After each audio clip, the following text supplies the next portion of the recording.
जो रिश्ता मुझे अधूरा छोड़े तो मैं खुद को कहीं और पूरा क्यों ना करूं? लेकिन बेवफा रिश्ते का बोझ मैं अपने कंधों पर क्यों उठाऊं? क्या वफा एक तराजू है जिसमें प्यार को तोला जा सके? क्या वफा ही सब कुछ है? और नहीं तो क्या। जब एक रिश्ते में आप अपना सब कुछ देते हैं तो बदले में बेवफाई कैसे कबूल हो सकती है? ये हकीकत है कि एक बिखरते रिश्ते में वफादारी को जबरदस्ती लागू नहीं किया जा सकता। बेवफाई का फैलता नासूर लाइलाज है, ना रुकता है ना मिटता है, बस मिटाकर रहता है।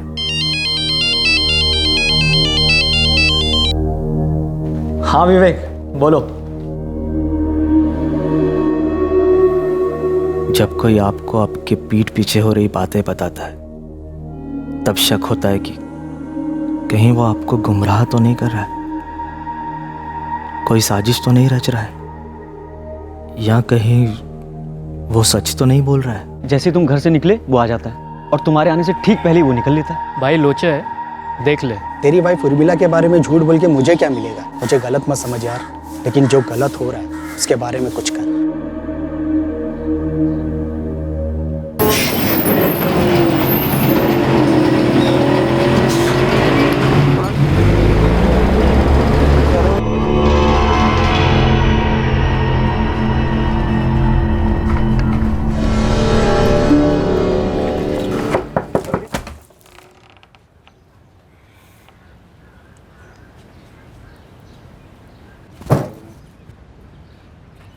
वो कौन है? कौन कौन है? वही जो मेरे घर से निकलने के बाद मेरी जगह लेता है और मेरे आने से पहले घर से निकल लेता है। क्या हुआ, कुछ बोलना नहीं चाहती हो या बोलने के लिए कुछ है ही नहीं उर्मिला? क्या बोलूं हरीश? यही कि मैं तुम्हारे साथ अब खुश नहीं हूं, यही कि अब मेरे दिल में तुम्हारे लिए प्यार नहीं है। या तो तुम मेरी बीवी हो सकती हो या फिर उसकी जो भी। प्यार भले ही घटता हो पर रिश्ते बट नहीं सकते उर्मिला। हरीश, मुझे सोचने के लिए थोड़ा वक्त चाहिए। सोचने के लिए वक्त चाहिए उसे, मतलब वो मेरे और उसके बीच चुनने वाली है, पर मुझे कोई ऑप्शन नहीं बनना।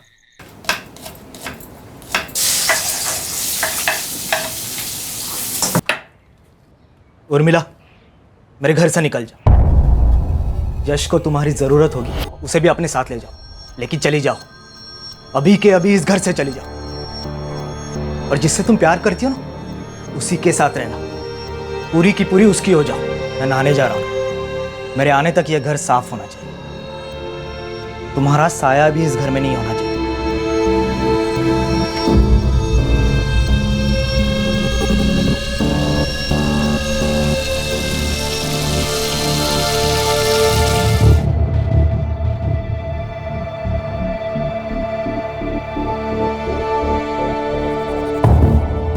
मैं उस आदमी का ना नाम जानना चाहता था ना ठिकाना। वो कोई भी हो सकता था, खोटा तो मेरा सिक्का निकला था।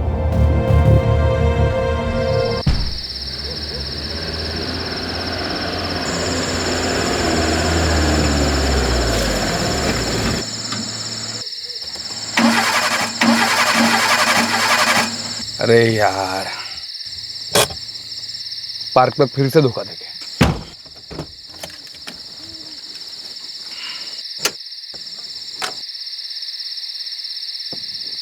टाइम लगेगा क्या? यार नेहा, तू मैकेनिक के साथ शादी क्यों नहीं कर लेती? कुछ भी बोलते हो। और नहीं तो क्या यार, तू भी। मैं फंसा पड़ा हूँ यार।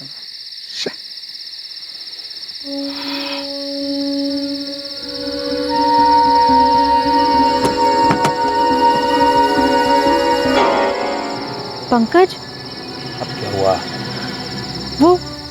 वो आदमी। आदमी? कौन आदमी है? कहाँ?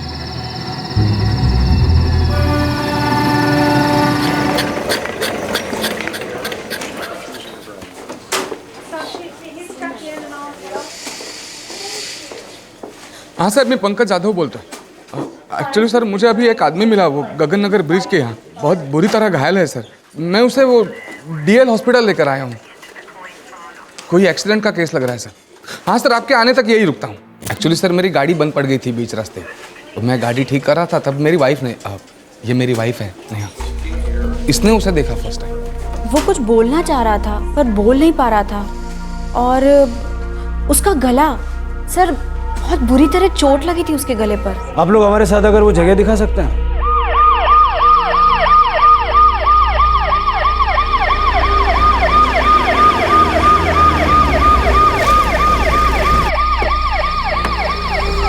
इधर ही सर, इधर ही। हाँ ये क्या, यहाँ पे ना ये ऐसा गिरा हुआ था।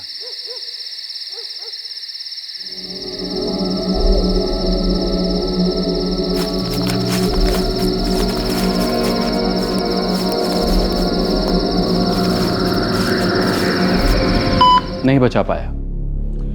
जिस जगह से हमें ये लाश मिली वहां पर हमें ऐसी कोई चीज नहीं मिली जिससे इसका आइडेंटिफिकेशन हो सके। उसके कपड़े चेक किए गए पर अटेंडेंट्स को पॉकेट से कुछ मिला नहीं। हिट एंड रन का केस होता तो फिर जेबें पूरी खाली कैसे होती? Hit and run, no chance. Inspector, ये मर्डर केस है। उसका गला चॉपर या तलवार से काटा गया है, और वो कुछ बोलना भी चाह रहा था पर बोल नहीं पाया।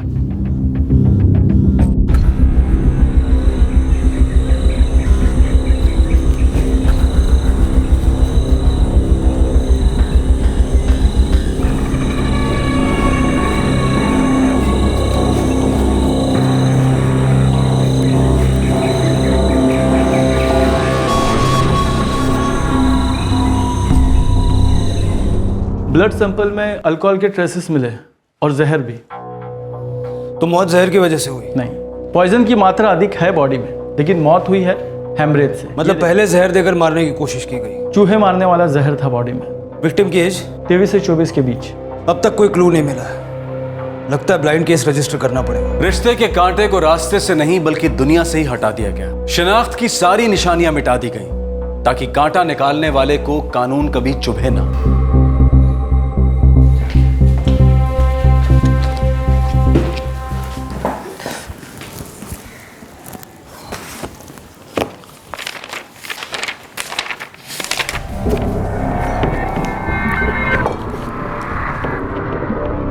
साहब, एक दिनेश मोरे की एक मिसिंग कंप्लेंट हुई है और शक्ल हमारे यहाँ रजिस्टर हुए केस से मिलती है। मिलती तो है। कंप्लेंट किसने फाइल की थी? इसके माँ बाप आए थे। मिसिंग कंप्लेंट कल दर्ज हुई और बॉडी परसों मिली। कल रात को बोल के गया था कि किसी फ्रेंड के घर जा रहा है। साहिब, वो कल रात से घर नहीं आया है और उसका फोन भी नहीं लग रहा है। आपका बेटा दिनेश मोरे काम क्या करता है? जी वो फोटोग्राफर है। कई मराठी अखबार में उसके फोटो भी छपते हैं। ठीक है, आपकी मिसिंग कंप्लेंट दर्ज कर देता हूँ।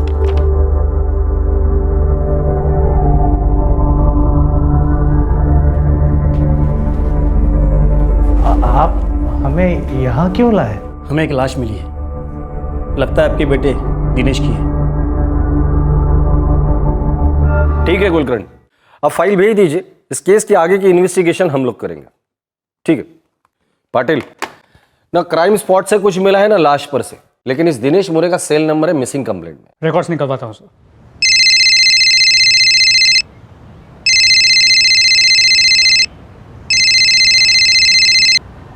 हेलो जी हाँ, अरुण भंडारे बोल रहा हूँ। भंडारे दिनेश मोरे को तो जानते ही होगे तुम। हाँ हाँ, वो फोटोग्राफर दिनेश मोरे ना।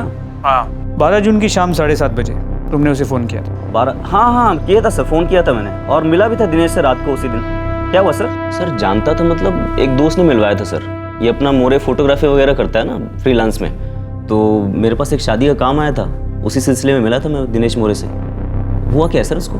मर्डर हुआ है। क्या बोल रहे हैं सर? जिस रात को तुम उसे मिले थे 12 जून, उसी रात मर्डर हुआ है। लेकिन सर मुझे उसके बारे में कुछ मालूम क्यों नहीं पड़ा? मुझे कुछ नहीं मालूम सर। मिले कहाँ थे तुम दोनों? बार में बैठे थे सर, बियर मार रहे थे।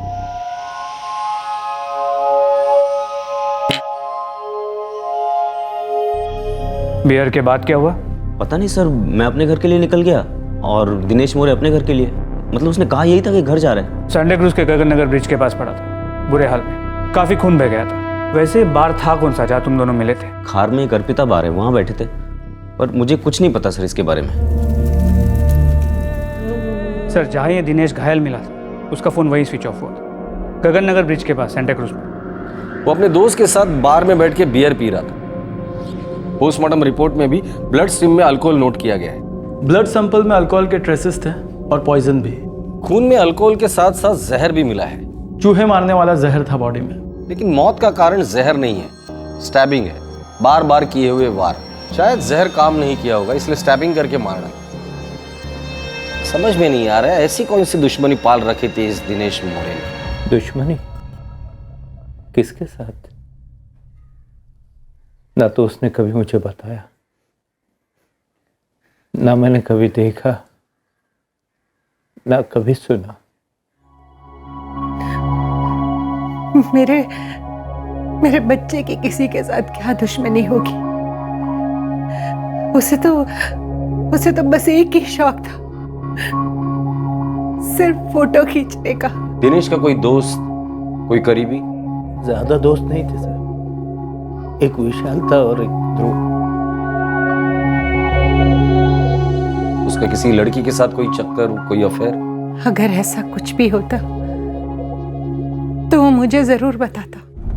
हर जवान लड़के के कुछ ना कुछ राज होते हैं जो माँ बाप को नहीं, दोस्तों को पता होते हैं। विशाल और ध्रुव बोला था उन्होंने। उठा कर लाओ दोनों को। सर अफेयर वफेयर रहता तो सबसे पहले आकर मैं आपको बता देता। ध्रुव, क्या ऐसे हो सकता है कि दिनेश का किसी के साथ अफेयर हो और उसने तुम दोनों को बताया ना हो? चांस ही नहीं है सर। मैं, दिनेश और विशाल, हम तीनों एक साथ बड़े हुए, एक ही चौल में। सर वो ना हमसे कुछ छुपाता था और ना हम उससे। ध्रुव चौहान, तो दिनेश ने ये दुश्मनी वाली बात क्यों छुपाई तुमसे? कौन था उसका दुश्मन जिसने तुम्हारे खास दोस्त को गला काटकर मार डाला? सर ये सोच के तो मेरा खून खौलता है। सर मैं सोच भी नहीं सकता कि कोई हमारे दिनेश की जान कैसे ले सकता है।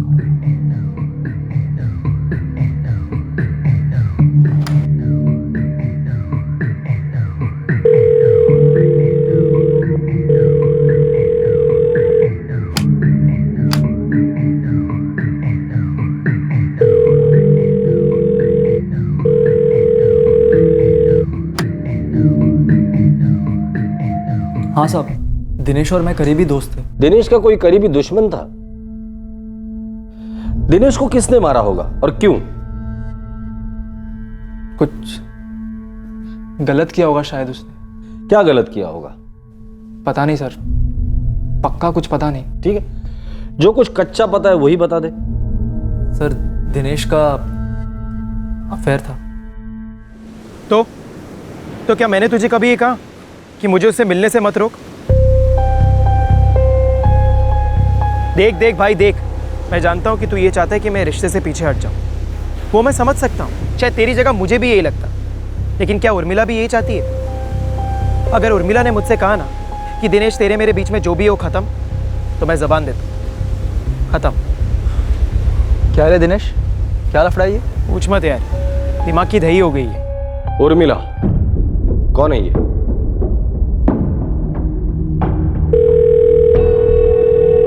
Hello, PSI Patel, Mumbai crime branch. आप कौन बोल रही हैं? जी मेरा नाम उर्मिला है। क्या बात है साहब? उर्मिला जी, दिनेश मोरे को तो आप जानती होंगी। जी जानती तो हूँ, लेकिन आप क्यों पूछ रहे हैं? दिनेश मोरे अब इस दुनिया में नहीं रहा।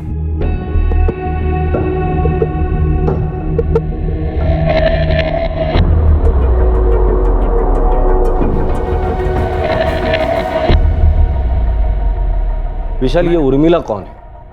सर दिनेश ने कभी उसके बारे में कुछ ज्यादा बताया नहीं। है यार कोई? है कोई का क्या मतलब? अरे बता क्यों नहीं रहा है, कौन है ये उर्मिला? अपने चौल में तो कोई उर्मिला नहीं रहती। क्यों, कहीं पे लिखा है क्या मैं चौल से बाहर वाली लड़कियों से दोस्ती नहीं कर सकता? अब तेरी इस उर्मिला से सिर्फ दोस्ती तो नहीं लगती। बताना कैसे मिला, कहाँ मिला?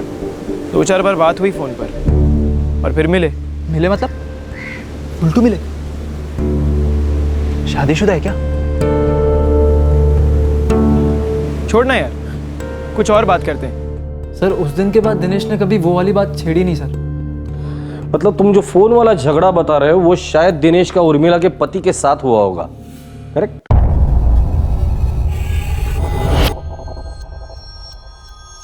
पता नहीं सर, दिनेश ने कुछ बोला नहीं। सर, मैंने जो सुना था मैंने आपको ईमानदारी से बता दिया। इस उर्मिला का फोन नंबर या घर का एड्रेस है तुम्हारे पास? नहीं सर। सर अभी अभी मेरी एक औरत से बात हुई, उसका नाम उर्मिला है। उर्मिला से बात हुई जिसका अफेयर दिनेश के साथ था? सर अफेयर का तो पता नहीं, लेकिन दिनेश के कॉल रिकॉर्ड से उसका नंबर मिला। मैंने उस नंबर पे फ़ोन किया, बोली नाम उर्मिला है, उसकी बहुत अच्छी दोस्त है। दिनेश को मैं बहुत अच्छी तरह से जानती थी, खास दोस्त था मेरा। सर अब वो फ़ोन पर तो बोलने से रही कि उन दोनों का अफेयर था। मैंने दिनेश के कॉल रिकॉर्ड्स की बाल की खाल की, देखा दोनों दिन में 12 से 15 बार बात किया करते, कभी कभी रात रात भर भी। ठीक है, देखते हैं दोनों के बीच कितना और कैसा गहरा अफेयर था। इस प्यार मोहब्बत के त्रिकोण में कौन वफादार था और कौन बेवफा? एक बिखरते रिश्ते की इमारत को कौन खड़ी रखना चाह रहा था? वफा के मलबे के नीचे कौन घायल पड़ा था?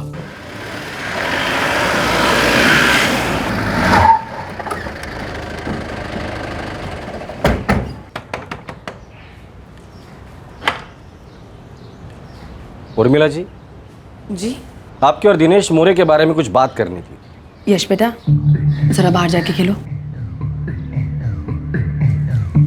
बेटा? जी, यश जूनियर केजी में पढ़ता है। यश के पापा कहाँ हैं? 3 साल पहले यश के पापा हरीश गायकवाड़ को मैंने छोड़ दिया था। यश को तुम्हारी जरूरत होगी, उसे भी अपने साथ ले जाओ, लेकिन चली जाओ। तो दिनेश मोरे आपका बहुत अच्छा दोस्त था, है ना? सबसे अच्छा दोस्त। उसकी खबर सुनकर। खबर दरअसल ये है उर्मिला जी, दिनेश मोरे का मर्डर हुआ है। देखिए, अगर आपको ऐसा लगता है कि दिनेश मोरे के मर्डर के बारे में मैं कुछ भी जानती हूँ, तो ये सच नहीं है। आप दोनों का अफेयर था? जी, अफेयर तो था, लेकिन उसके मर्डर के बारे में मैं कुछ नहीं जानती। आज ही पता चला कि अब वो नहीं रहा। आप दोनों मिले कैसे? एक रॉन्ग नंबर से, 1 साल पहले। सॉरी, लगता है आपने गलत नंबर लगा दिया है। मैं वो नहीं हूँ जिससे आप बात करना चाहते हैं। अब तकदीर ने नंबर मिला ही दिया है तो एक ऑफर रखना था आपके सामने। कैसा ऑफर? दरअसल मैं एक फोटोग्राफर हूँ और अपने दोस्त का फोटोग्राफी स्टूडियो चलाता हूँ। हमारे यहाँ काम बहुत बढ़ गया है और हमें एक रिसेप्शनिस्ट की ज़रूरत है। आपकी आवाज़, बात करने का स्टाइल मुझे मस्त लगा, इसीलिए पूछ रहा हूँ। आप एक अजनबी से रॉन्ग नंबर लगाकर उसे नौकरी ऑफर कर रहे हैं? अगर मैं इस नौकरी के लिए पेपर में ऐड दूंगा तो कोई अजनबी तो अप्लाई करेगा ना, और फिर उसका इंटरव्यू लेने के बाद ही पता चलेगा कि वो इस जॉब के लायक है या नहीं। आपका तो इंटरव्यू हो गया और आप सिलेक्ट भी हो गई, तो क्या कहती हैं आप? फिर 2-4 बार और फ़ोन कॉल्स हुए, लेकिन इस बार रॉन्ग नंबर नहीं। फिर हम दोनों एक दूसरे को मिले, पसंद आए और बस। और बस? आगे? बस और कुछ नहीं। देखिए उर्मिला जी, हम जानते कि कोई तो था जो आपको दिनेश से दूर रखना चाहता था। क्या आप जानती हैं वो शख्स कौन है? देखिए, मैं नहीं जानती कि आप क्या बात कर रहे हैं और किसके बारे में बात कर रहे हैं। तो आप जानती क्या है उर्मिला जी? बस इतना कि मैं दिनेश को पसंद करती थी और वो मुझे कोई भी नुकसान नहीं पहुंचा रहा था। इस उर्मिला के कॉल रिकॉर्ड में जितने भी नंबर है सब चेक करो, और उसका पति हरीश गायकवाड़, उसके भी कॉल रिकॉर्ड निकालो। सर पाटिल, कोई ना कोई तो जख्मी जरूर हुआ था। बेवफाई चेन रिएक्शन है, एक दिल लगता है तो एक दिल जलता भी है, और जलन इस बेवफाई से पैदा होने वाला चेन रिएक्शन का जहर है।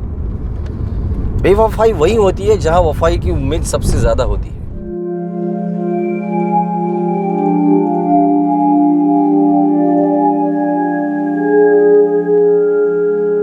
जी सर, अभी पहुंच रहा हूं। नहीं सर, मैं किसी दिनेश मोरे को नहीं जानता था। उर्मिला को तो जानते होंगे, कभी तुम्हारी बीवी हुआ करती थी वो। अगर सच में उसे जाना होता तो या तो वो मेरी बीवी होती या हमारी कभी शादी नहीं हुई होती।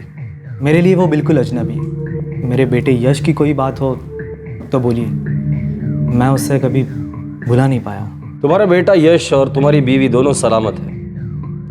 एक बात बताओ, 3 साल पहले तुम्हें उर्मिला ने क्यों छोड़ा था? उसने मुझे नहीं छोड़ा था, मैंने उसे घर से बाहर निकाला था। क्यों निकाला था? क्योंकि घर 2 लोग मिलकर बनाते, तीसरे के आने से वो कुछ और ही बन जाता है। पर तीसरा आ गया तुम्हारे घर में, बड़े तीर चले होंगे ना सीने पर? हाँ चले, पर दिल को जख्मी नहीं, खाली कर दिया उन तीरों ने। जब उर्मिला ने मुझसे वक्त मांगा ताकि वो मेरे और उसके बीच में चुनाव कर सके, वो आखिरी तीर। प्यार का हर एक कतरा साफ हो गया दिल से, और मैंने उसे घर से साफ कर दिया। दूसरे दिन घर से निकाल दिया मैंने उसे। तब से आज तक मैं उससे नहीं मिला हूं। दिनेश मोरे की शक्ल याद है तुम्हें, या उस पहले वाले आशिक की? उनसे कभी फोन पर बात नहीं हुई और ना ही मुलाकात। उर्मिला तुम्हारे बच्चे की माँ थी, और बच्चों को माँ की जरूरत होती है, इसलिए शायद माँ के आशिक को तुमने मारा हो। सर, अगर आपको मेरे खिलाफ कोई भी सबूत मिले तो मुझे गिरफ्तार कीजिए, फांसी दे दीजिए। लेकिन प्लीज़ मेरे सूखे जख्मों को पूरे दिए मत। मेरा जवाब नहीं बदलेगा, पर आपका वक्त ज़रूर बर्बाद होगा। चलता हूँ सर।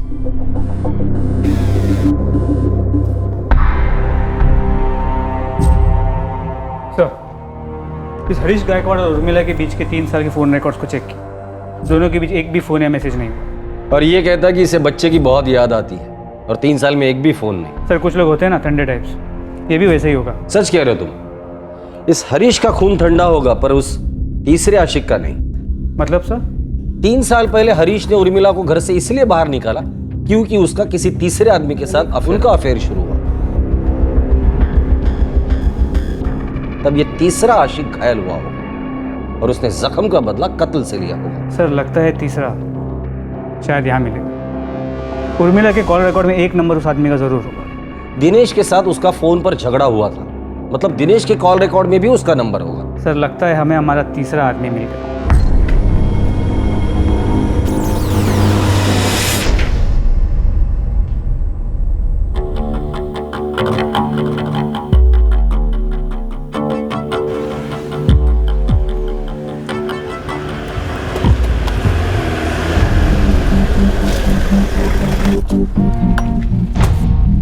चल बेटा।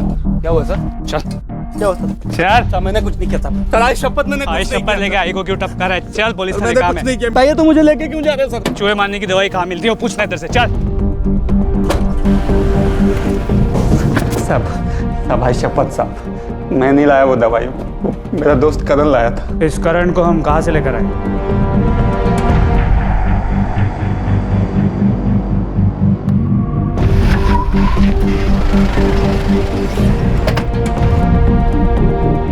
क्या ऐसे स्टैचू कैसे बन गए? भागेगा नहीं हमसे? चल। क्या गल साहब? आपके इस चूहे ने आपके दुकान से चूहे मारने की दवाई चुराई। चल, ये आला।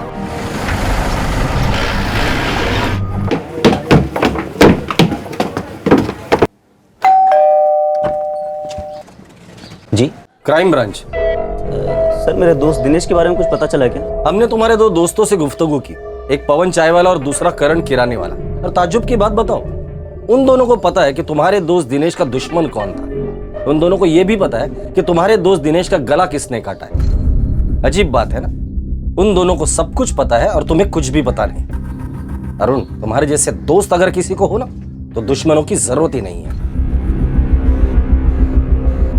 ए दिनेश, ज्यादा ना बकबक मत कर। छोड़ दे, मतलब छोड़ दे उर्मिला को। अरे क्यों का क्या मतलब है यार? तुझे पता है ना मेरा और उर्मिला का अफेयर चल रहा है। तो क्या कभी मैंने तुझसे ये कहा कि मुझे उससे मिलने से मत रोक? अरे तो होता कौन है मुझे या उसे कुछ कहने वाला? तेरी औकात ही नहीं है कुछ। देख देख भाई देख, मैं जानता हूँ कि तू ये चाहता है कि मैं इस रिश्ते से पीछे हट जाऊँ। वो मैं समझ सकता हूँ, शायद तेरी जगह मुझे भी यही लगता। लेकिन क्या उर्मिला भी यही चाहती?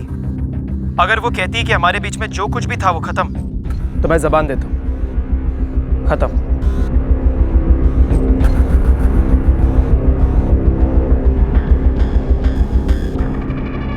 उर्मिला तो एडी है क्या?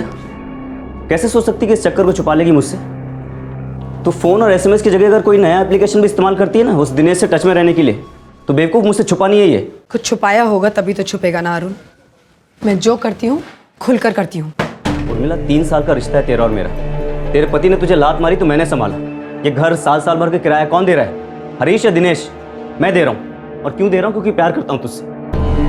और तू उस फोटोग्राफर के साथ गुटरगू कर रही। 4 आने की भी वफाई है कि नहीं तुझमें? मैं भी तुमसे प्यार करती हूँ, लेकिन दिनेश के लिए भी लगाव है मेरे मन में। हाँ मालूम है मुझे। इतने सालों का प्यार, इतने सालों की देखभाल सब ठुकरा कर तू उस दिनेश के साथ चली जाएगी, है ना? अरुण, मैं क्या करना चाहती हूँ क्या नहीं, ये तय करने के लिए मुझे सोचना पड़ेगा, और सोचने के लिए मुझे थोड़ा वक्त चाहिए। मुझे पक्का पता था दिनेश ने अगर उसको हाथ दिया है तो मेरा हाथ जरूर छोड़ देगी। जैसे तुम्हारे हाथ आगे बढ़ाते ही उसने अपने पति का हाथ छोड़ दिया था। बराबर है ना?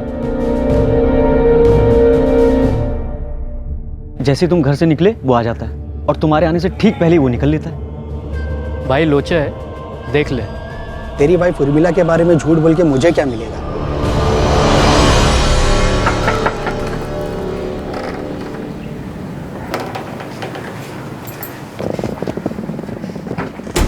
एक जोड़ी कपड़े में आई थी छोटे से बच्चे के साथ।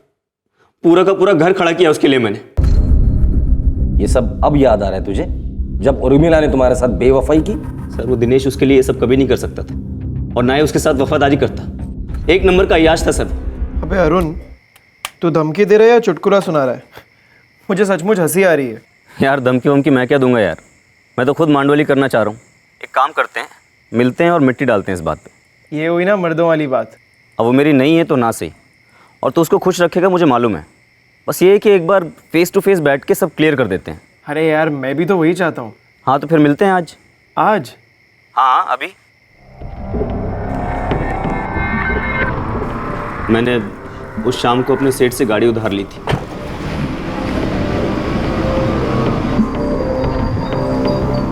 रास्ते से मैंने पवन और करण को उठाया। तुम लोग बार में बैठे थे? नहीं सर, हम बार बार नहीं गए थे, बाहर मिले और वहीं पे बियर मारी। बियर में चूहे मारने का जहर मिला था? हाँ। मतलब दिनेश को मारने का प्लान तुम लोगों ने पहले से ही बना लिया था? हाँ सर, प्लान बनाया था, लेकिन ये सब कभी नहीं होता अगर वो मेरी उर्मिला के बारे में ऐसी बात नहीं करता। कौन सी बात? क्या बोला था दिनेश ने?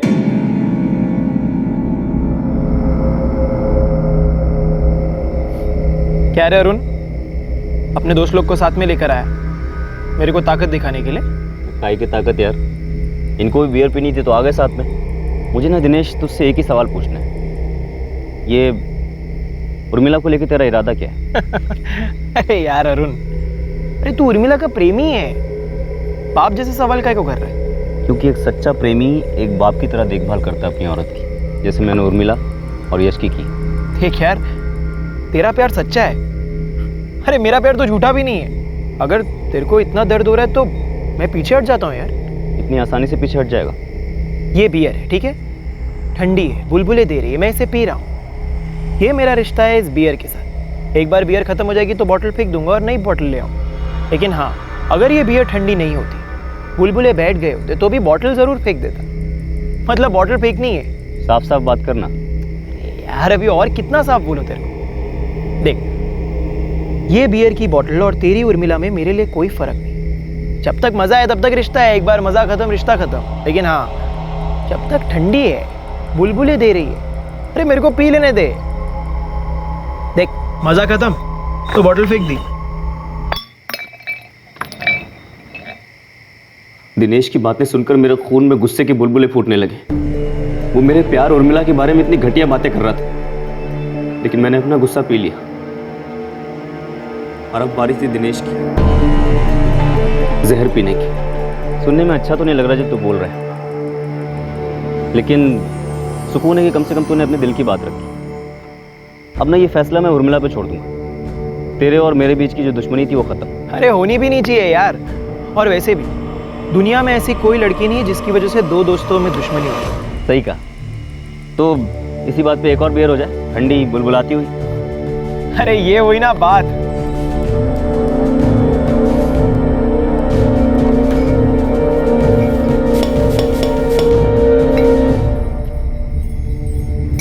अपने बीच की जो भी गलतफहमी है सब इस बियर में डूब जाए साले। चीयर्स।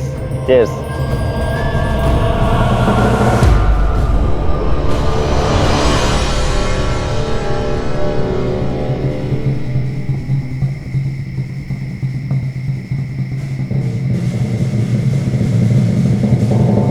बोला मेरी उर्मिला बियर जैसी है, एक बार बुलबुला खत्म तो उठा के फेंक देगा साला। और वफादारी के नाम पे तेरे खून में 4 बुलबुले के आगे तूने दिनेश को मार डाला। अब शांत दिमाग से सोच अरुण, क्या हासिल किया तूने? हाँ, तू और तेरे ये दोस्त जिंदगी भर जेल में सड़ोगे। क्या अब भी तू उर्मिला से वफादारी की उम्मीद करता है?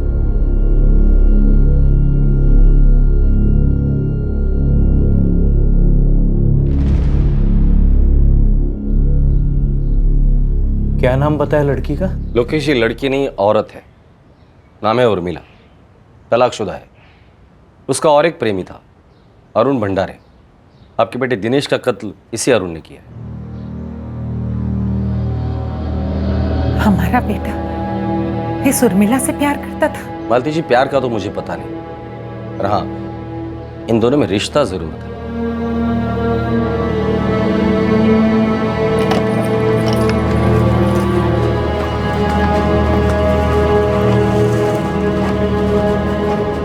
ऐसा हो ही नहीं सकता कि तुम्हें पता ना हो कि अरुण ने दिनेश को धमकाया था। मुझे पता था कि अरुण नाराज है, लेकिन इन धमकियों के बारे में कुछ नहीं पता था। अरुण नाराज था ये बात तुमने हमें बताई नहीं। इनफैक्ट तुमने अरुण के बारे में हमें कुछ बताया ही नहीं। अरुण भंडारी एक शख्स था जो दिनेश और तुम दोनों को जानता था। दिनेश सिर्फ एक अच्छा दोस्त था मेरा, हम दोनों की अच्छी जमती थी, लेकिन मैं कभी भी उसके लिए सीरियस नहीं थी। मैं आपको कैसे बताऊं ये मत बताइए, हमारे काम की चीज ही नहीं ये जानना कि तुम दोनों के बीच क्या होता था और क्या नहीं।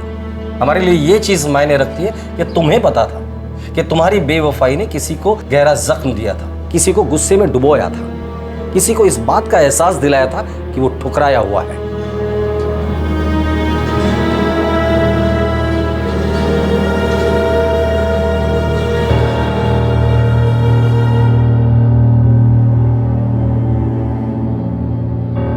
अरुण भंडारे और उसके साथीदार पवन और करण को आईपीसी की धारा 302 के तहत हत्या के लिए, धारा 363 के तहत अपहरण के लिए, धारा 328 के तहत आपराधिक इरादे से किसी को जहर या कोई नशीली दवा देकर नुकसान पहुंचाने के लिए और धारा 34 के तहत कॉमन इंटेंशन के लिए बुक किया गया है। फिलहाल तीनों कानूनी हिरासत में हैं। हर इंसान को जिंदगी बतौर चुनौती कभी न कभी एक आईना दिखाती है। हरीश गायकवाड़ को आईने में साफ नजर आया कि उसकी पत्नी किसी और से प्यार करती है। उसने क्या किया? उसने उर्मिला को जाने दिया। और यही सच्चाई जब जिंदगी के आईने ने अरुण को दिखलाई तो उसने देखने से इनकार कर दिया। अपने विवेक और जमीर दोनों की आंखों पर पट्टी बांधकर वो सबसे बड़ा जुर्म यानी कि कत्ल करने पर उतर आया। तीसरी ओर दिनेश मोरे, इस नौजवान को आईने ने बखूबी इत्तला दी थी कि भले ही वो उर्मिला से प्यार नहीं करता, लेकिन उर्मिला का उस पर प्यार किसी और के प्यार का गला घोट रहा था। दिनेश को पता था कि वो खतरे से खेल रहा है, लेकिन वो उर्मिला के साथ खेलता रहा। टूटा रिश्ता अक्सर घायल भावनाओं का दर्पण होता है। रिश्तों में दर्द देने वाला खुद दर्द से नहीं बच सकता। बेहतर यही होता है कि दर्द को अपनी मंजिल ना बनाए। घायल प्रेमी नया रास्ता चुने और अलविदा कहें उस रिश्ते को जो उस दर्द की जड़ है।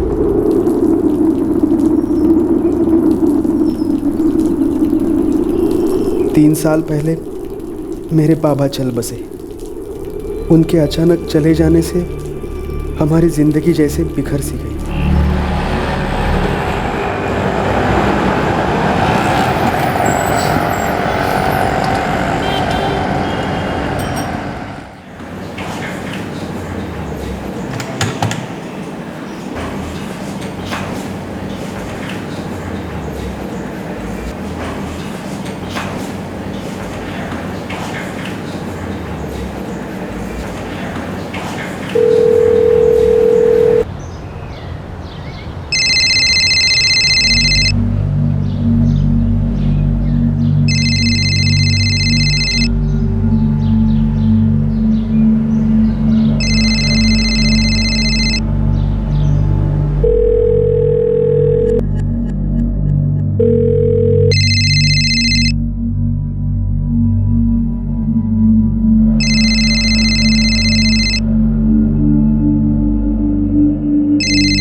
आई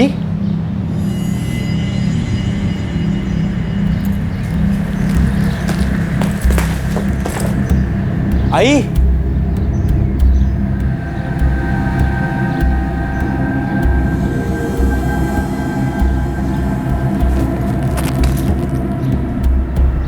भाई अपने बाबा को खोने के 3 साल बाद एक शाम जब सुनील पवार अपने ऑफिस से घर लौटा तो उसने अपनी मां मनीषा पवार को मरा हुआ पाया। किसी ने बड़ी बेदर्दी से उनकी हत्या कर दी थी। सुनील रोजाना दिन में एक बार ऑफिस से अपनी मां से फोन पर बात जरूर करता था। उस दिन भी उसने फोन किया था, लेकिन उस दिन उसकी मां ने फोन नहीं उठाया। 1:30 बजे हमारे ऑफिस में लंच ब्रेक होता है। मैं हमेशा आई को लंच के पहले फ़ोन करता हूँ, आज भी किया था, लेकिन उसने उठाया नहीं। मैंने सोचा सो रही होगी। दोबारा फ़ोन करने की कोशिश नहीं की? मैंने सोचा थोड़ी देर बाद फ़ोन करूँगा, फिर काम में बिज़ी हो गया और बाद में भूल गया।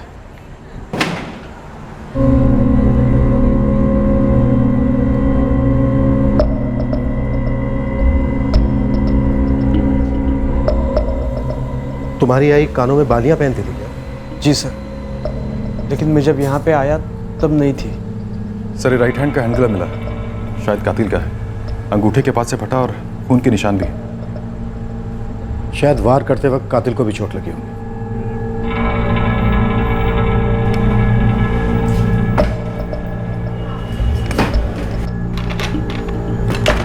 सुनील, तुम अपनी चाबी इस्तेमाल करके घर के अंदर आए? सर कई बार बेल बजाने के बाद भी आई ने दरवाज़ा नहीं खोला, तो मैं अपनी चाबी से खोला। कुल मिलाकर कितनी चाबियां हैं घर की? बस 2 ही है, एक मेरे पास रहती है और एक आई के पास। तुम दोनों के अलावा और कोई भी रहता है घर में? जी नहीं सर, मेरी बड़ी बहन है रोहिणी। पिछले साल उसकी शादी हो गई, तब से मैं और मेरी आई हम दोनों ही रहते। रोहिणी नायगांव में अपने पति के साथ रहती। मैंने उसको फ़ोन किया था, वो बस आती ही होगी।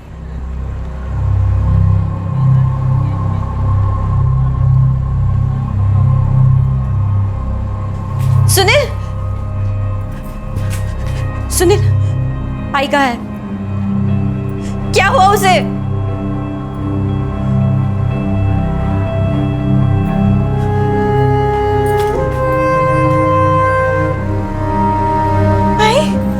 सुनील, यही है तुम्हारी बहन रोहिणी? जी।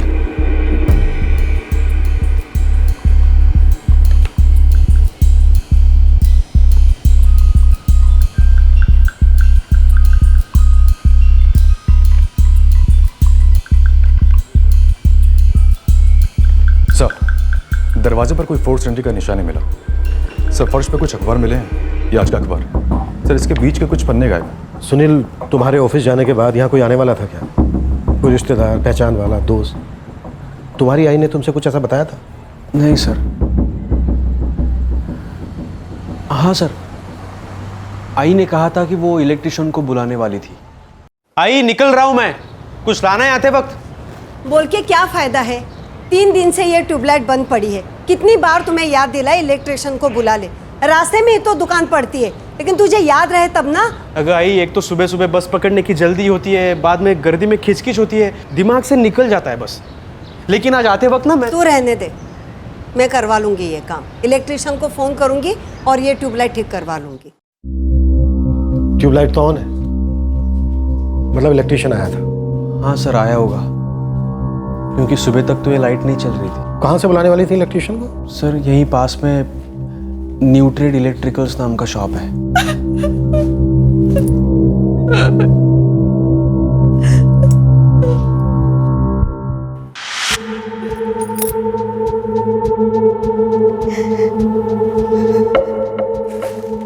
सर ये थैली। सर पता नहीं इस पर पहले ध्यान ही नहीं गया।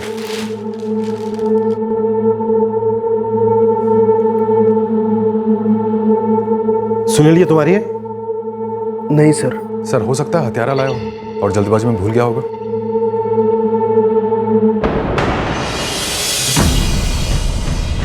ये भूल उसे अब बहुत महंगी पड़ेगी।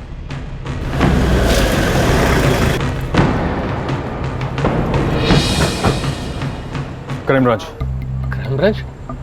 क्या बात हो गई साहब? आपने बीएम नगर में मनीषा पवार के घर लाइट ठीक करने किसको भेजा था? दोपहर में 2 लड़के गए थे मेरे यहाँ से, अजय और नीतीश। कहाँ है वो दोनों? वो दोनों तो शाम को जल्दी निकल गए। उनका एड्रेस और फोन नंबर तो होगा? वो दोनों इधर ही रेखा नगर में रहते हैं। पक्का एड्रेस तो मालूम नहीं, लेकिन उनका फ़ोन नंबर है। आई के सारे गहने गायब हैं। कुछ 15,000 कैश थे, वो भी नहीं मिल रहे। कुछ अंदाजे बता सकते हैं कितने के गहने होंगे? रोहिणी बता सकती है।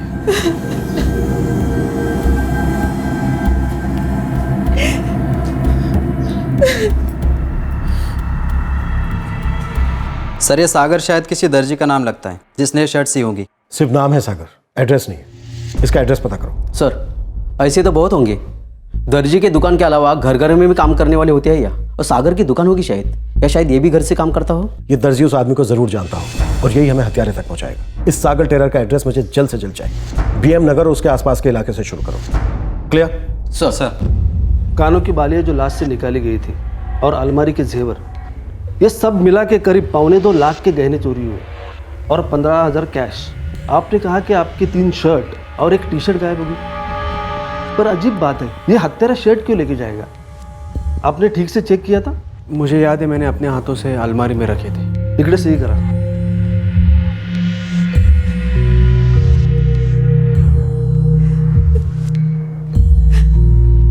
नहीं, इलेक्ट्रिक की दुकान के मालिक के पास पूरा एड्रेस नहीं, सिर्फ ये पता चला है कि वो कहीं रेखा नगर में रहते हैं। अब से तेरा काम शुरू होता पंकज। इससे पहले कि वो शहर से बाहर निकले, उन्हें पकड़ कर अंदर करना है। अभी लग जाता हूँ साहब, ये रेखा नगर में अपना थोड़ा सेटिंग भी है, बस थोड़ा टाइम दो। सर वो दोनों इलेक्ट्रिशियन जो मनीषा पवार जी के घर गए, उनका नाम अजय और नितेश है। दोनों के फोन स्विच ऑफ पड़े। अजय और नितेश जब लाइट ठीक करने वहां गए होंगे तो उन्होंने पैसे या जेवर वहां देखे होंगे। नीयत खराब हुई होगी, सोचा होगा बूढ़ी औरत है, अकेली है, आराम से भाग निकलेगी। लेकिन जल्दबाजी में कोई एक अपने कपड़े की थैली वहीं भूल गया। हाँ पंकज बोल। ये दोनों तो हलवा निकले हलवा। ये अजय और नितेश है ना, दोनों पड़ोसी हैं, एक ही चाल में रहते हैं और अभी घर पर ही है। मुझे पूरा एड्रेस दे। सब ठीक से रख लिया ना? हाँ हाँ सब ठीक से रख लिया, फिक्र मत करो। अरे दीपा जल्दी कर, ट्रेन का टाइम हो रहा है। ये क्या कर रही है तू? अभी तो बंद किया था इसे, और कितने कपड़े ठूसेगी इसमें? बस हो गया, ये आखिरी।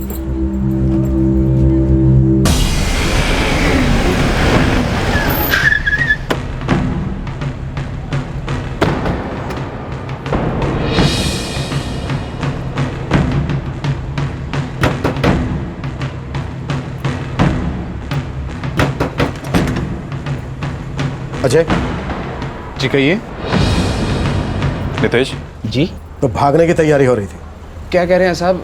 भाग के कहाँ जाएंगे? आज दोपहर को कहाँ गया था? हम उस घर में गए थे, वहां पर लाइट भी ठीक किया मैंने और अजय ने। और एक खून भी। किसका खून? क्या कह रहे हैं साहब? अब बहुत देर हो चुकी है। ये तब पूछना था जब सामान समेट कर यहाँ से भागने की प्लानिंग हो रही थी। कोई प्लान नहीं था भागने का साहब। और क्यों भागेंगे?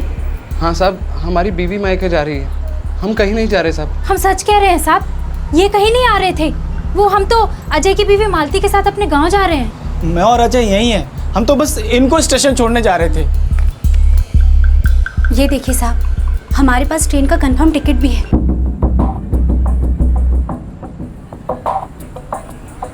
खाली दीपा का ही टिकट है साहब।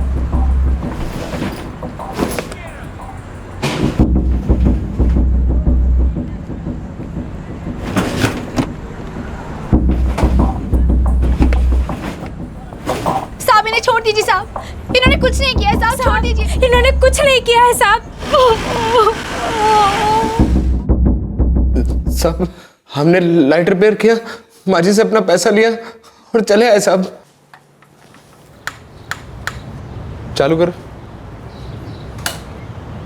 लो माँ जी, चालू हो गया। मैंने बोला था ना कि स्टार्टर डालना पड़ेगा। अब तो ठीक चलेगी ना? माजी नया स्टार्टर डाला है इसमें, वो भी ओरिजिनल। 6 महीने की गारंटी भी है इसकी। ये लो। नमस्ते माजी। आजा। निकलते वक्त कुछ भूले तो नहीं थे वहां? नहीं साहब, हम कुछ नहीं भूले। कैसे मारा मनीषा पवार को और जेवर कहां छुपाए? देखो जो भी सच है वो उगलता, क्योंकि अगर मैंने रिपेयरिंग की ना तुम दोनों की, तो तुम्हारी बॉडी में जितने भी वायर्स हैं ना, सब शॉर्ट सर्किट हो जाएंगे। साहब हम सच कह रहे हैं, हमने किसी को नहीं मारा, कोई गलत काम नहीं किया साहब हमने। साहब आपने हमारा घर उलट पुलट करके देख लिया, उस घर के सिवा हमारे पास कुछ नहीं है साहब। अश्विन सर, कपड़े मैले हो गए इनके, जरा नई शर्ट तो लेकर आओ इनके लिए।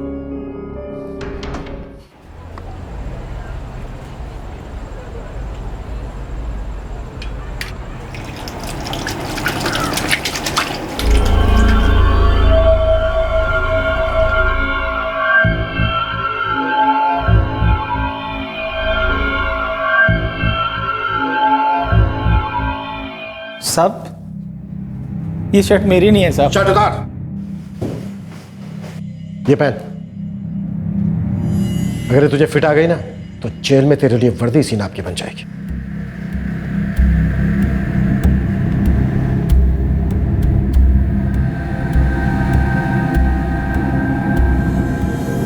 तू पहन। पहन।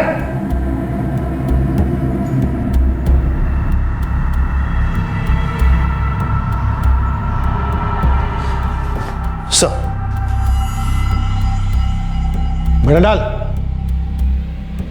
सर दरअसल क्या दरअसल वो शर्ट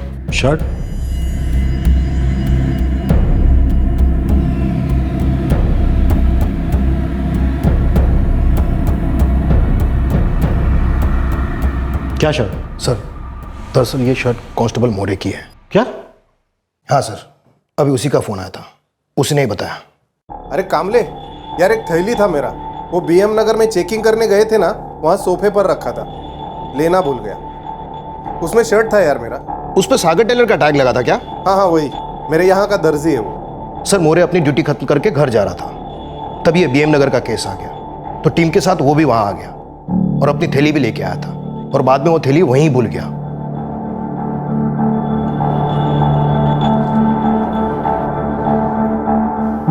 जिस सुराग को आधार मानकर केस की तहकीकात की जा रही थी, दरअसल वो सुराग था ही नहीं। 2 इलेक्ट्रीशियंस जो शक के दायरे में थे वो भी बिल्कुल निर्दोष निकले। एक बात तो बिल्कुल तय थी कि गुनहगार कोई जान पहचान का था, जो दिन दहाड़े बड़ी आसानी से घर में दाखिल हुआ और लूट और हत्या को अंजाम देकर फरार हो गया। घर में भी फोर्स एंट्री नहीं है। विक्टिम ने खुद दरवाजा खोलकर हत्यारे को अंदर लिया, और हत्यारे ने जब अचानक से हमला किया तो खुद को बचा नहीं पाई। इस ग्लव पे जो खून लगा है साफ नहीं है। श्योरिटी से कह नहीं सकते कि ये विक्टिम का खून है या किसी और का। मैं श्योर हूं डॉक्टर, ये ग्लव और इस पर लगा हुआ खून हत्यारे का ही है। अगर ये मर्डर प्लान था तो हत्यारा पूरी तैयारी के साथ आया होगा। ये राइट हैंड का ग्लव है तो लेफ्ट हैंड का ग्लव भी कहीं जरूर होगा। मैं श्योर हूं डॉक्टर, हमला करते वक्त हत्यारे के राइट हैंड में चोट लगी होगी। दैट मेक्स सेंस, क्योंकि विक्टिम के पेट पे चाकू से कई वार किए गए। डॉक्टर मर्डर अंदाजन किस टाइम का होगा? 27 जून की दोपहर को करीब 1 से 2 बजे के आसपास। विक्टिम के पेट से खाने के ट्रेसेस भी मिले, शायद थोड़ी देर पहले खाना खाया था, डाइजेशन भी नहीं हुआ। 3 साल पहले मनीषा ताई के पति गुजर गए, बेटी की 1 साल पहले शादी हो गई, तब से बस माँ और बेटा दोनों ही थे। सुनील का उसकी माँ के साथ क्या कभी किसी बात को लेकर झगड़ा होता था? साहब कभी देखा सुना तो नहीं हम लोगों ने। मेरे हिसाब से तो सुनील अपनी माँ का बहुत अच्छे से ध्यान रखता था। बहन की शादी भी उसने बहुत धूमधाम से की थी। मनीषा जी के गुजर जाने के बाद इस घर का मालिक कौन होगा? दोनों भाई बहन या सिर्फ सुनील? मेरे ख्याल से तो सिर्फ सुनील ही होगा। सुनील बहुत अच्छा लड़का है, मनीषा ताई के मुंह से हमेशा उसकी तारीफ ही सुनी थी। ये मनीषा जी के पति अनिल क्या काम करते? मकान दलाली का काम था उनका। भले लोग हैं सब, किसी को किसी के साथ लड़ते झगड़ते नहीं देखा। उनका कोई और रिश्तेदार है यहाँ? बाबा के मौत के बाद सब रिश्तेदार दूर के ही रह गए सर, जिन्हें सिर्फ त्योहार या फिर शादी में मिलना होता है। कोई जान पहचान वाला जो घर में आता जाता हो, रोज ना सही कभी कभार आता जाता हो? ऐसा तो कोई याद नहीं आ रहा है मुझे। सुनील दिन दहाड़े बिना जबरदस्ती के कोई तुम्हारे घर में दाखिल होता है, जाहिर सी बात है तुम्हारी आई उसे जानती थी, तभी तो घर में अंदर आने दिया। तुम्ही ने बताया कि करीब 2 लाख रुपए की चोरी हुई तुम्हारे घर से। कोई तो था जो तुमसे तुम्हारी आई से काफी नाराज था। याद करो सुनील, कभी कुछ हुआ था ऐसा? कौन हो सकता है? जी मेरा नाम विक्रम गायकवाड़ है और मैं एक प्राइवेट कंपनी में काम करता हूँ। रोहिणी, तुम्हारी आई के गुजर जाने के बाद तुम्हारी आई का घर तुम्हारे भाई सुनील का होगा, ये जानती हो तुम? जी, तो क्या हुआ? ये तो तुम हमें बताओगे। आखिर तुम्हारा भी हक बनता है उस घर पर। बुरा तो तुम्हें लग रहा हो। जी बिल्कुल नहीं, मैं अपने पति के साथ अपने घर में बहुत खुश हूँ।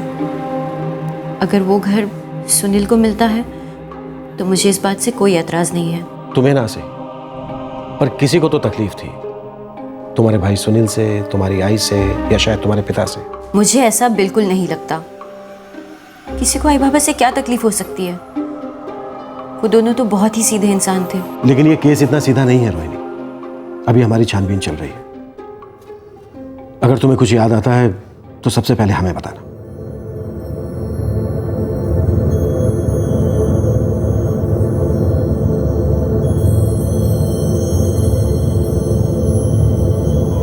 मैं करवा लूंगी ये काम, इलेक्ट्रिशियन को फोन करूंगी और ये ट्यूबलाइट ठीक करवा लूंगी। जाहिर सी बात है, तुम्हारी आई उसे जानती थी, तभी तो घर में अंदर आने दिया।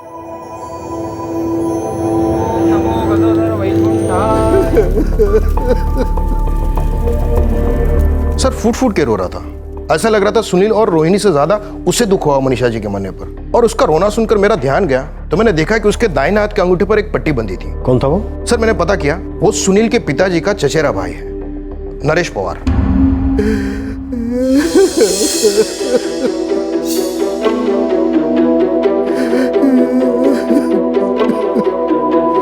नरेश काका जी, वो मेरे बाबा के चचेरे भाई हैं।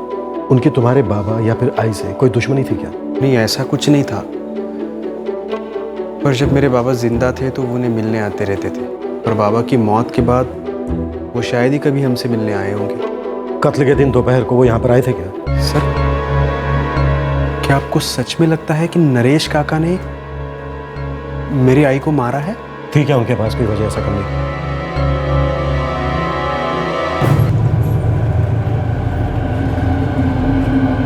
वो टैक्सी चलाता है, कुछ दोस्त यार है उसके, अक्सर ये उनके साथ बैठ के पत्ते खेलता है, शराब पीता है। घर में बीवी है और एक 16 साल की बेटी। बीवी का नाम आरती पवार है और बेटी का नाम निशा पवार। निशा कॉलेज के फर्स्ट ईयर में है। लेकिन नरेश पवार अपने चचेरे भाई की बीवी को क्यों मारेगा? सर ये तो नहीं पता चला।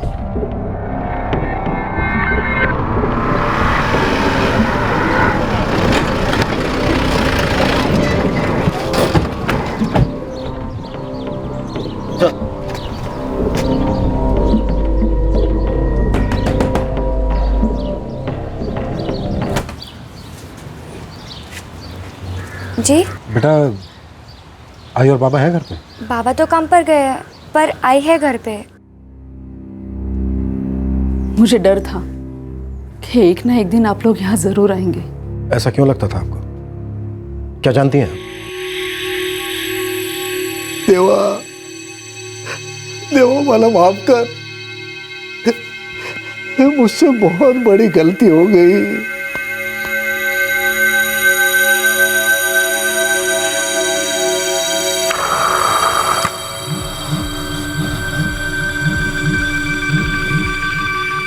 क्या हुआ?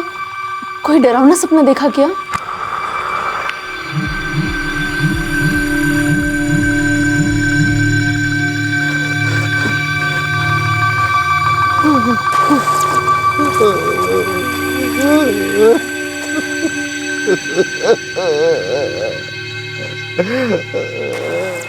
मुझे नहीं पता क्या किया है इन्होंने, लेकिन कोई बात तो है जो उन्हें अंदर ही अंदर खाई जा रही है। ये हाल कब से है उनका?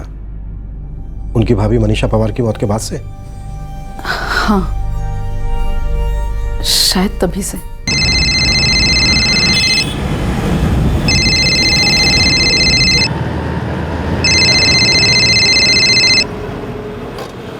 हाँ आरती बोलो। सुनिए, आप जल्दी से घर आ जाइए। क्यों, क्या बात है? वो निशा की तबीयत अचानक बिगड़ गई है। निशा? क्या हुआ निशा को? पता नहीं, पर उसे बहुत तेज बुखार है। आप जल्दी घर आ जाइए। ठीक है, मैं अभी आता हूँ। आ रहे वो।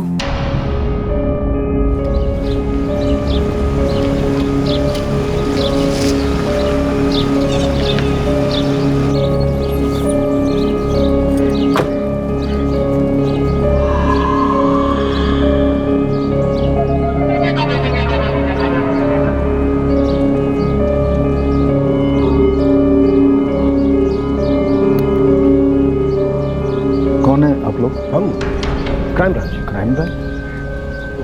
क्या बात है साहब? ये क्या हुआ भाव?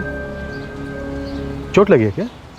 हाँ, वो ये गाड़ी का टायर बदलते वक्त थोड़ा लगा है। लगता है घाव अभी तक भरा नहीं है। कब की बात है भाव? हो गए 5-6 दिन, हफ्ता। फिर तो किसी न किसी डॉक्टर के पास भी गए होंगे मरहम पट्टी के लिए। जी। कहाँ? ये कोने में ना डॉक्टर। नाम क्या है doctor? Parture, doctor Ganesh Parture. Ashwin sir, Naresh भाव की जरा गाड़ी तो चेक करो।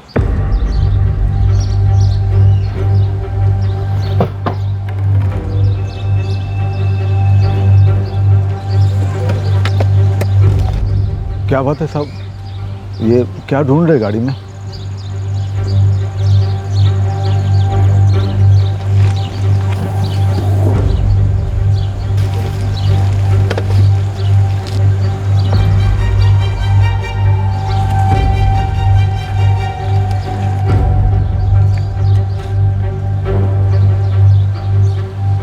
नरेश भाव, जेबर और सुनील की शर्ट्स हमें आपके घर से पहले ही मिल चुकी हैं, जो आप उसके घर से उठाकर लाए थे अपनी मनीषा भाभी का कत्ल करने के बाद।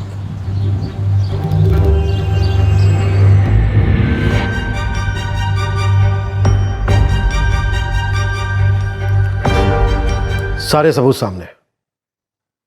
आपके चेहरे का उड़ा हुआ रंग आदि दास्तां तो वैसे ही बयां कर रहा है। बेहतर यही होगा कि आप अपना गुनाह कबूल कर लें।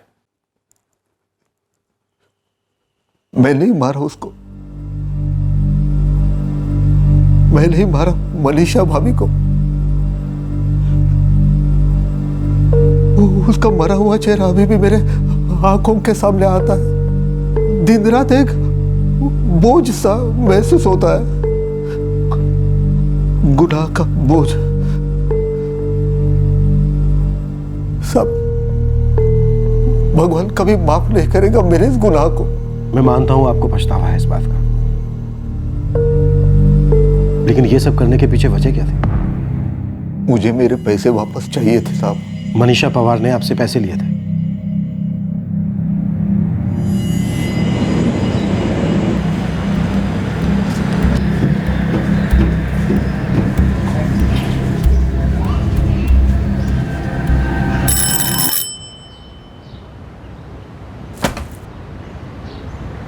अरे भाऊ, कसं आहे तुम्ही? या ना आत या।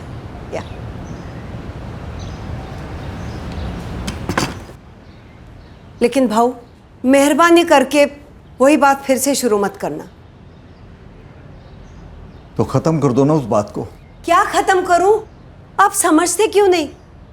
बार बार उसी बात को लेकर आप झगड़ने क्यों आ जाते हैं यहाँ? तो और क्या करूं मैं? फिर तुम समझते क्यों नहीं हो?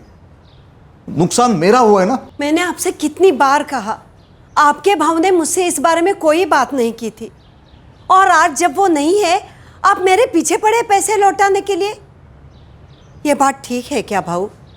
मैं कहाँ से लौटाऊंगी पैसे?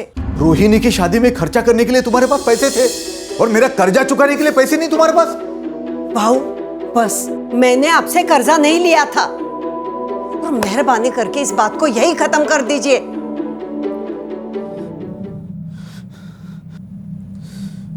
अनिल ने मुझसे कहा था कि वो मेरे सारे पैसे लौटाएगा।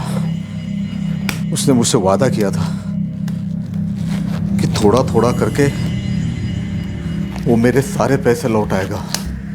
भाऊ ये दस्ताने क्यों पहन रहे हैं आप? आज मैं मेरे पैसे लेकर ही रहूंगा। भाऊ, भाऊ ये क्या कर रहे हैं आप? मैं अपने पैसे लेकर ही जाऊंगा। भाऊ मैंने कितनी बार कहा आपसे, मेरे पास कोई पैसे नहीं है। मैं अपने पैसे लेकर ही जाऊंगा। नहीं भाऊ, भाऊ, भाऊ वही रहना, नजदीक मत आना।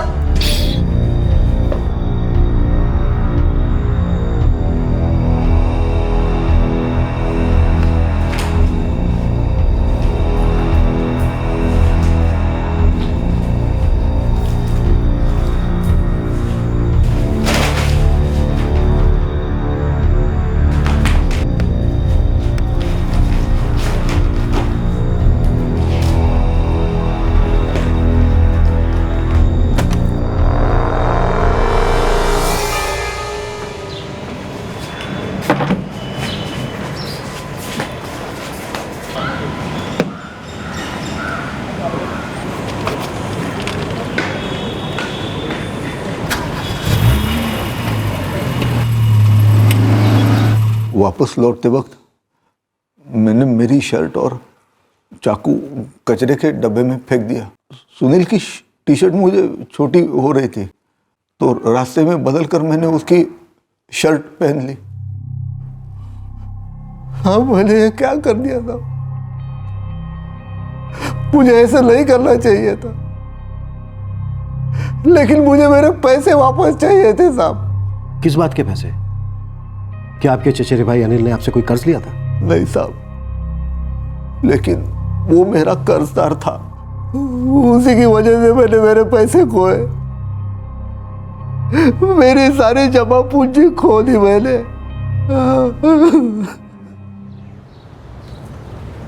क्या सच में भाव इतना ऊपर जाएगा? हाँ, वो ब्रोकर राघव है ना, वो गारंटी दे रहा है। अभी अभी दोस्ती हुई है, लेकिन आदमी काफ़ी पहुंचा हुआ है, मार्केट की सारी खबरें रखता है। बोरीवली में 8 लाख में फ्लैट, इतना सस्ता? लेकिन क्या फ़ायदा, पैसा कमाने के लिए भी तो पैसा होना चाहिए, मेरे पास नहीं है। अनिल वो भाव पक्का ऊपर जाएगा? अरे वो राघव कह रहा था 1 साल में कम से कम 1.5 गुना तो पक्का हुआ। इतना ही नहीं है, उसने खुद में अपने लिए 2 फ्लैट बुक करवाए। मैं पैसे लगा दूं? मेरे पास है तो लगा, मेरे पास होते तो पक्का लगाता। पर पैसे मुझे अगले हफ्ते तक मिल जाने चाहिए। पार्टी को ये बात क्लियर कर दिया ना? हाँ ठीक है, तो सौदा तय कर लो। पैसे मुझे सोमवार तक मिलने चाहिए, ठीक है? ये क्या कर रहे हैं आप? हमारे पास बस एक ही तो जमीन है जिसे हमें हर महीने एक भाड़ा मिलता है, और फल देने वाले पेड़ को कोई काटता है क्या? आरती, तू समझती नहीं है, ये काम मैंने बहुत सोच समझ के किया है। उस जमीन का हमें 6 लाख रुपए मिल रहा है, थोड़ा और जोर देंगे ना तो 2 लाख और निकल आएंगे। अरे 8 लाख में बोरीवली में फ्लैट होगा हमारा, जिसका भाव 1 साल में कम से कम 12 लाख रुपए होगा। मतलब 1 साल में 4 लाख का फायदा। ये सब कल की बातें हैं, किसे पता कल क्या होगा। आज हर महीने उस जमीन से हमें 5,000 रुपए मिल रहे हैं, और आपकी कमाई इतनी है नहीं। उस जमीन से ही तो हमारे सारे खर्चे पूरे हो रहे हैं। वो जमीन ही बेच देंगे तो कुछ नहीं बचेगा हमारे पास। तू बहुत डरती है, जरा ये भी तो सोचना कि हम छोटी जगह बेच के बड़ी जगह में जा रहे हैं। कल को वो फ्लैट अपने हाथ में आ जाएगा ना तो ये घर हम लोग भाड़े पे दे देंगे। 7-8 हज़ार रुपए भाड़ा मिलेगा इसका। ऊपर से हम लोग 1 BHK में शिफ्ट हो जाएंगे, वो अलग। ये सब आप ही जानो, मैं तो बस इतना कहूंगी कि जो कुछ करना है सोच समझ कर करना। सोचने वाले सोचते रह जाएंगे। आरती, ये वक्त कुछ करने का है। नमस्कार राघव भाई। नमस्कार नरेश बाबू, नमस्कार। कैसे हैं? बढ़िया। ये 8 लाख रुपए लाया हूँ। ये फ्लैट मैंने कब से आपके लिए रोक के रखा है नरेश भाई। कितनी सारी पार्टियाँ आई थी बीच में, बिल्डर भी बड़ा उतावला हो रहा है पेमेंट के लिए। अब मैं आज ही ये सारा पेमेंट बिल्डर के यहाँ जमा करवा दूंगा। अगले हफ्ते तक आपके पेपर तैयार हो जाएंगे। समझ लो फ्लैट आपका होगा। मुबारक। राघव भाई, भाव पक्का बढ़ेगा ना? पक्का नरेश भाऊ, एकदम पक्का। यूँ समझ लो आपने मिट्टी के भाव सोना खरीदा है। और मेरी बात याद रखना, ये फ्लैट नहीं जैकपॉट है जो आपको लग चुका है। ये पैसे गिन लीजिए। नरेश भाऊ, बाद में गिन लेंगे, अभी पब्लिक में गिनना थोड़ा सेफ नहीं रहेगा। और वैसे भी मुझे पता है पैसे पूरे ही होंगे, मुझे आप पर पूरा भरोसा। उस दिन के बाद न राघव मिला, न वो फ्लैट, और न मेरे पैसे। जो फ्लैट राघव आपको बेच रहा था वो आपने देखा तो होगा? नहीं सर, सब मुझे अनिल पर भरोसा था और अनिल को राघव पर, लेकिन वो राघव वो धोखेबाज निकला। तो आपको लगता है कि आपके चचेरे भाई अनिल भी इस धोखे में शामिल थे? नहीं सर, अनिल मुझे कभी धोखा नहीं दे सकता था, लेकिन ये जो भी हुआ ना उसका जिम्मेदार अनिल था। उसी ने फ्लैट की बात की थी, उसी ने मुझे राघव से मिलवाया था। सारी गलती अनिल की थी और उसने अपनी गलती कबूल भी की थी। अनिल, मैंने मेरी पुश्तैनी जमीन बेच दी, आरती के गहने बेच दिए। कंगाल हो गया हूं मैं, पूरी तरह कंगाल। कुछ नहीं बचा मेरे पास।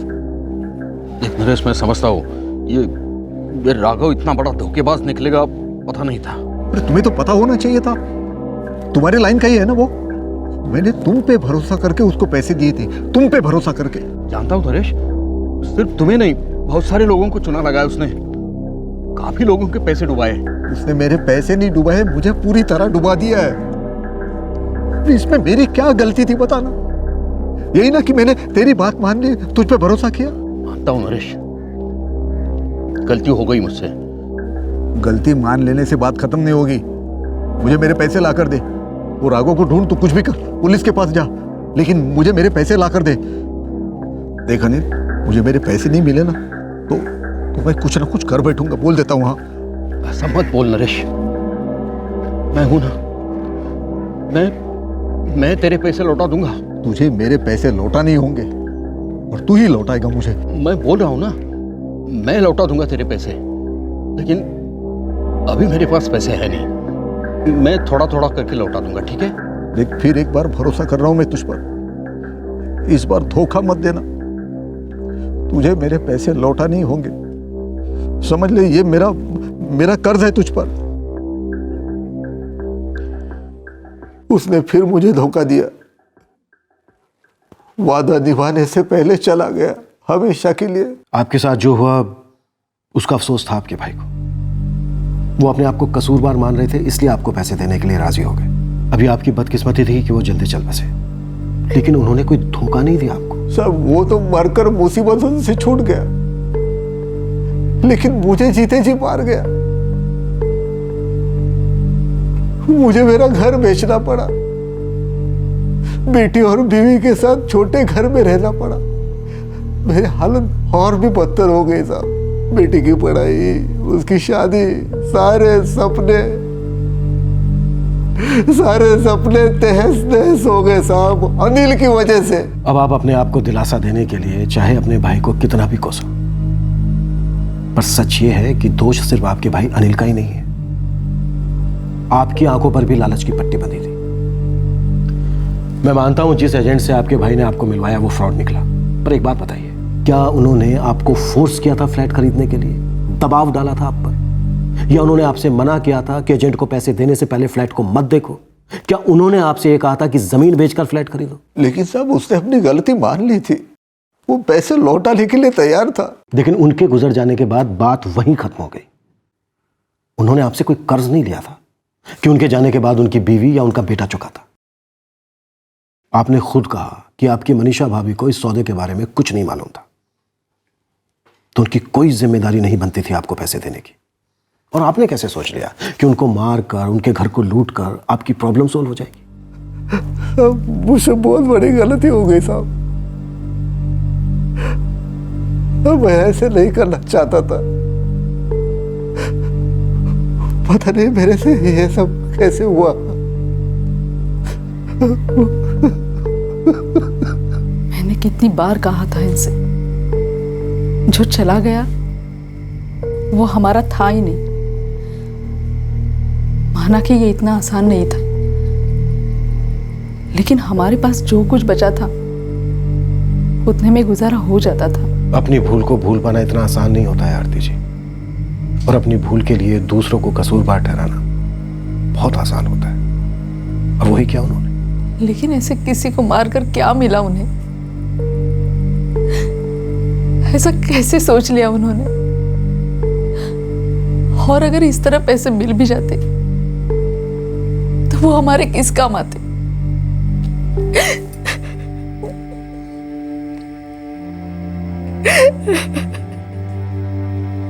मुझे भी आई ने कभी नहीं बताया नरेश काका के बारे में।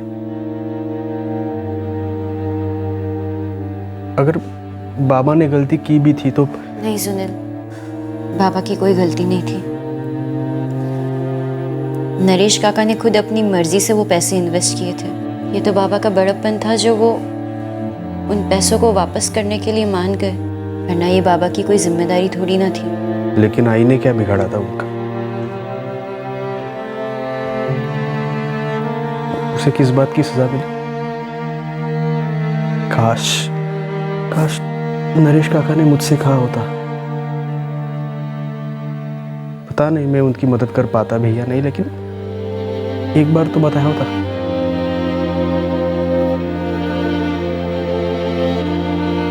इस तरह आई को मार के क्या मिला हमको?